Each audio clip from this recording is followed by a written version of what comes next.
Next, we are going to look at what it really takes to standardize content and brand across an entire organization, and in this case, a higher education institution. Because for most teams, the challenge isn't really creating the content, it's managing it across kind of different departments, keeping it consistent, and making sure that everyone is actually using the right assets that they should be. And that's generally kind of where things can start to break down. So, in this session, we are joined by Alan Lee from the Schulich School of Business. And he's going to be kind of walking us through how their team moved from fragmented workflows to a more centralized, scalable system for managing content and brand. So today we're going to kind of get into how they approached standardization, what it took to drive adoption across different teams, and how they're using DAM and AI capabilities like smart search and face recognition to unlock more value from their content.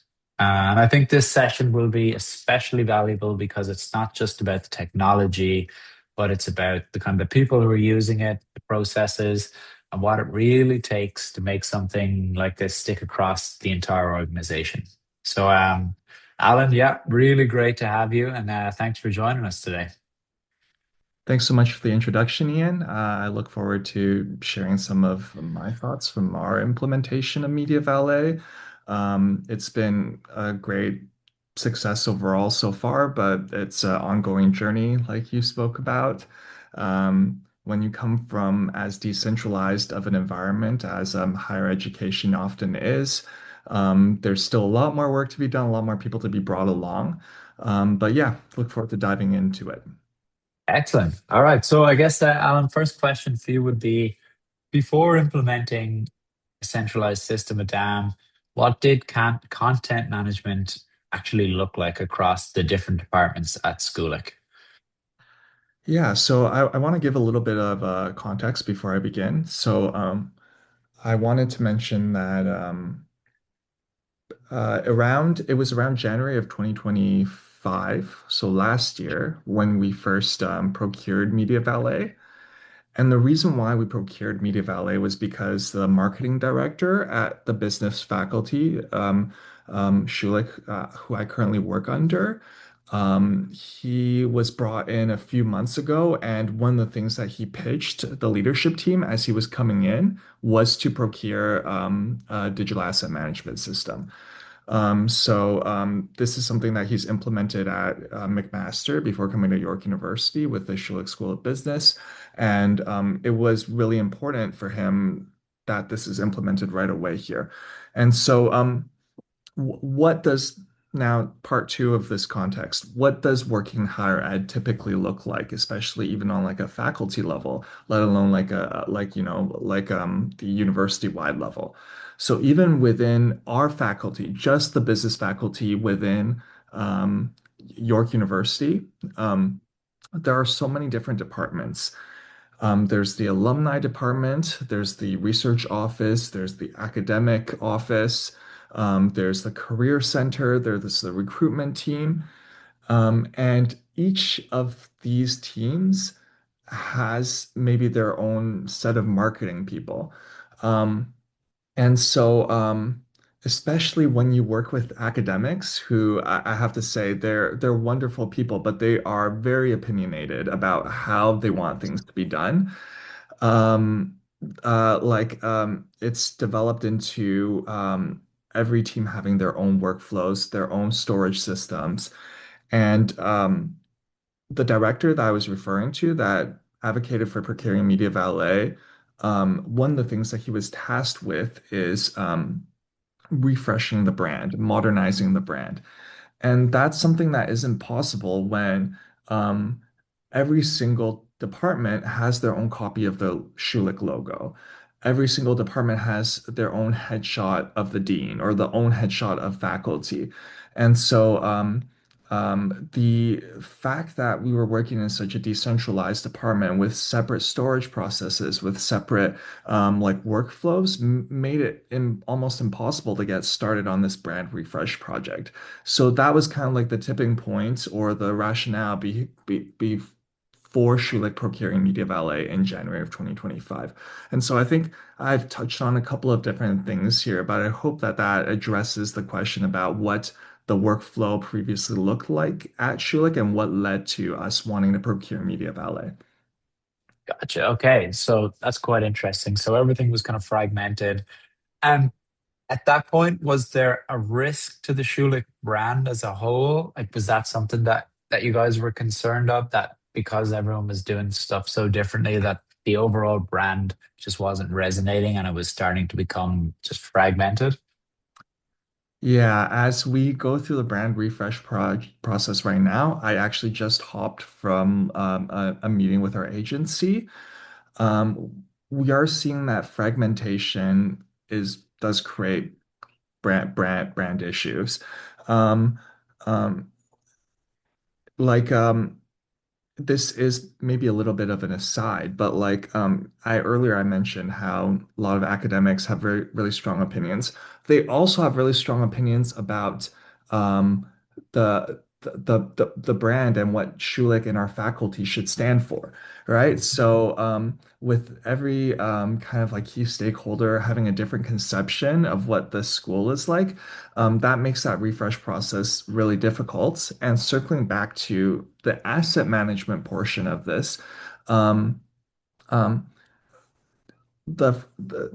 to be able to at least centralize the assets, like the logos, the preferred colors, the brand guidelines, at least that gives us a starting point to make sure that we're on the same page regarding which logos to use, which assets to use.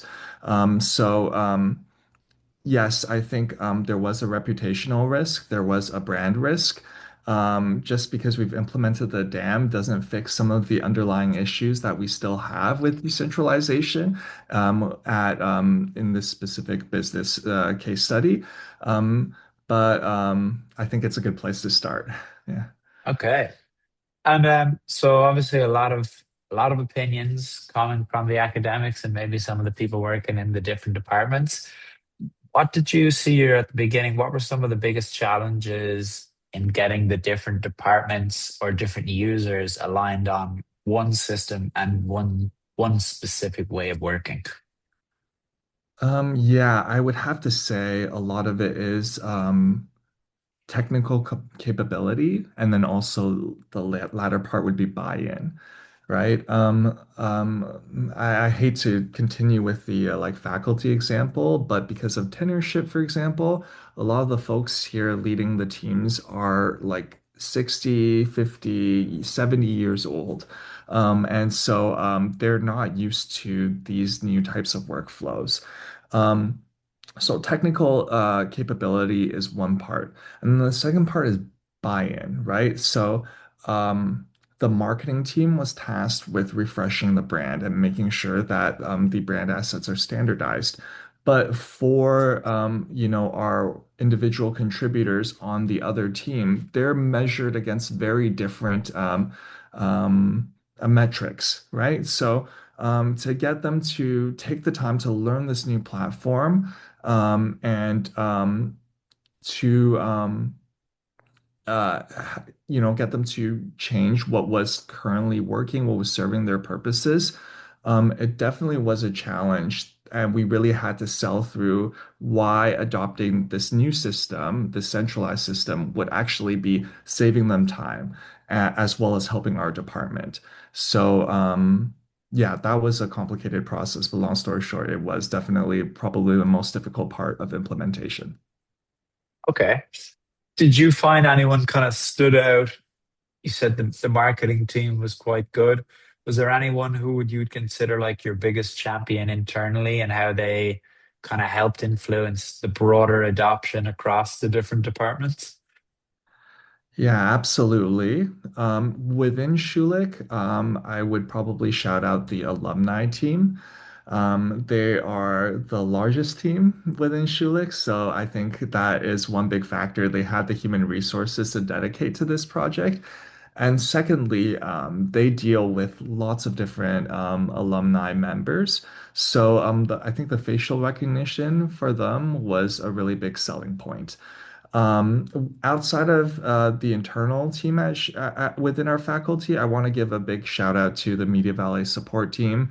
I've mentioned this to you previously, Ian, but they've been really great to work with and instrumental in of offering their time to not only understand our needs within the marketing department, but meet with all of the other different departments, like the alumni team, the career center, the recruitment team, to understand their needs and to help make sure that the adoption goes smoothly across all the departments. So, yeah, you definitely need to get one or two key allies Mhm. within our organization, and you definitely need a good support team from Media Valley's side. And that's what our experience was. Excellent. Glad to hear it. From so you're all pretty fresh to the DAM space. I know you've been with Media Valley about a year and a bit. So it's probably the onboarding and kind of getting everything going is probably still pretty fresh in your mind. Was there anything when you were trying to roll it out initially that you'd kind of change if you were going back to the start right now? Yeah, I think that's a great question. I think you know, I I personally tend to see things as part of like a necessary learning curve. I don't think we could have arrived at the point that we arrived at without making the mistakes that we did make with the implementation process. But if I were to do it all over again, I think I would give myself more time. Um, there was pressure from the senior leadership team to show that, like, hey, the money that we've invested into this, the human resources that we've invested into this is delivering results. There was pressure on the new director. He was coming in, and this was his first big accomplishment that he needed to deliver to the senior leadership team. So, there was pressure to deliver things quickly. But if I were to do it all over again, I would look for maybe like quick, easy wins that I could mm, deliver one department at a time. Because to try and take on all of the different departments at once, each one with different needs and different workflows, and create like a cohesive tagging system, a cohesive taxonomy system. That led to us going back and having to change things, which was even more time consuming. So the biggest thing I think to answer your question that I would change is to give myself more time by identifying and segmenting the implementation process and having each segment have something that I can show the senior leadership team. Yeah, that was probably the biggest learning. That's a great idea. Break it out into small wins. I like that. Mhm. Where have you seen the biggest impact so far from the DAM implementation?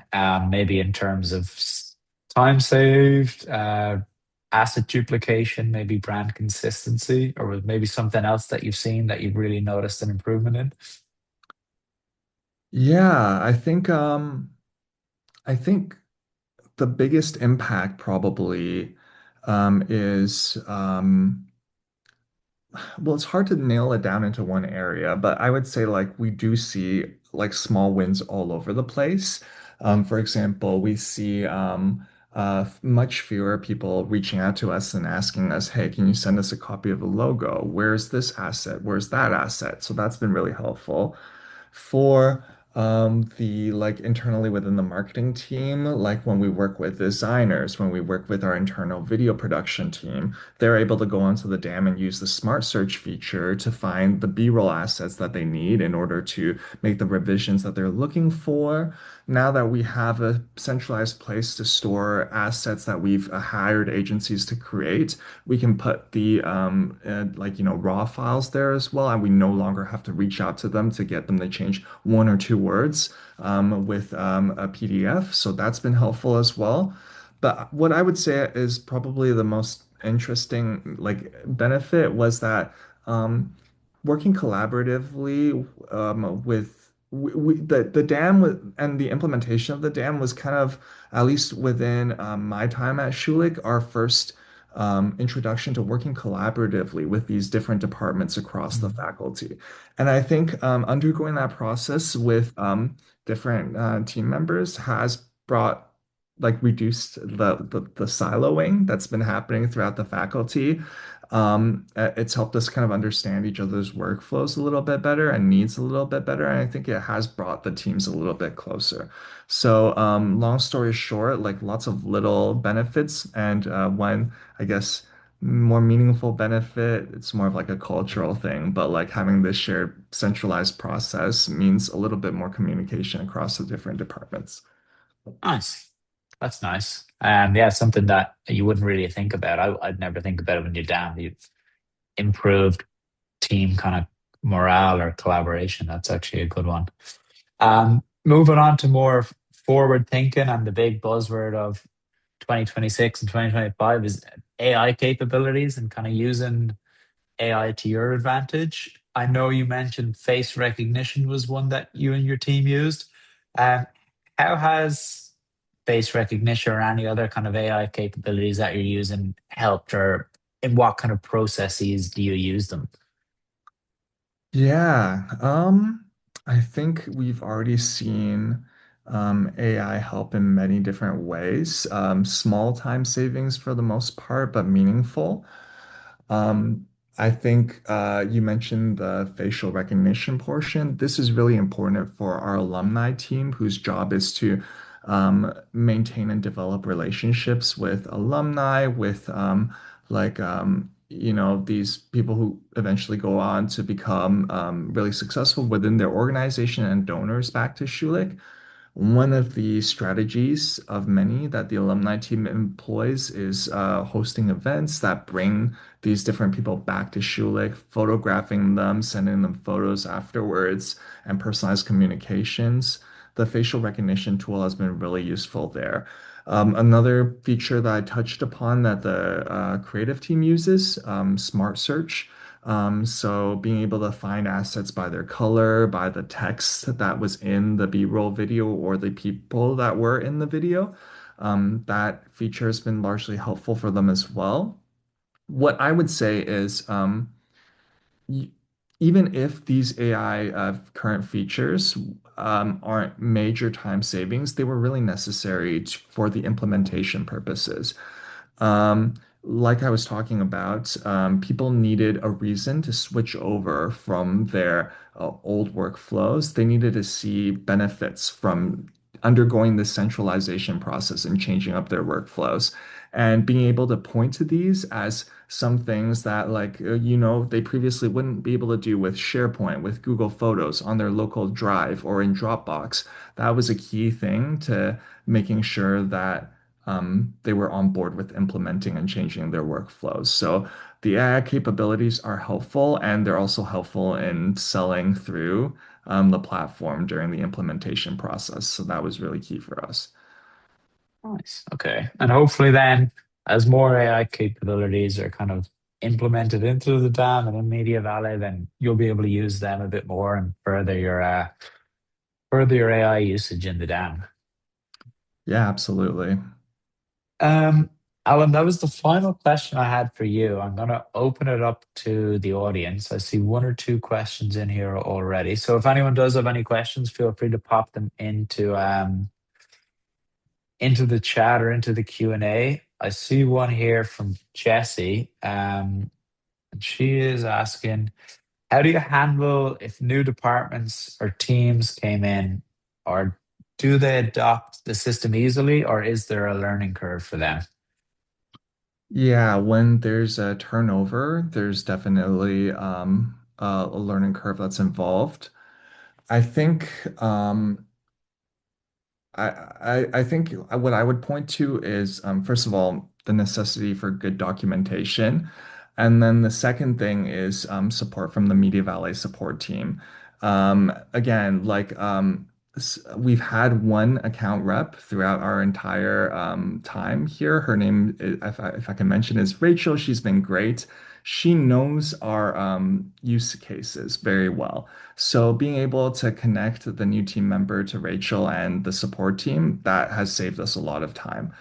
Um, but yes, there is to tie back to her original question, there is like a acclimation time when with new team members.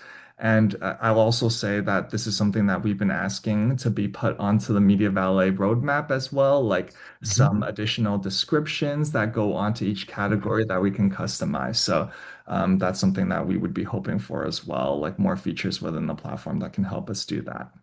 Nice. I see another one here from Brenda, and she was asking, what metrics or signals do you look at to know that adoption is actually working and it's not just that people are logging in? Yeah, great question. So what Rachel and I looked at on a monthly basis were the data metrics that were involved available in the Media Valet statistics backend. We were able to not just see things as people logging in or logging out, but we were able to see how many times people were viewing assets, how many times people were uploading or downloading assets. And we're also able to add labels to different user groups, right? So a project that we had a work study student come in and do is categorize all of our users by the department that we're in. So then we can take that data and split it out to see which departments are most actively engaging or not. But I think for me, the final and most important one is there's obviously a qualitative element to this, right? Um, not just looking at the metrics, but touching base with the, members of the different departments that are frequently using the platform, and asking them what their experience with the platform has been like. And then also speaking to the directors and the management level team and seeing if they were able to see the different workflow impact their major tasks and responsibilities. I think piecing all of those different pieces together is key.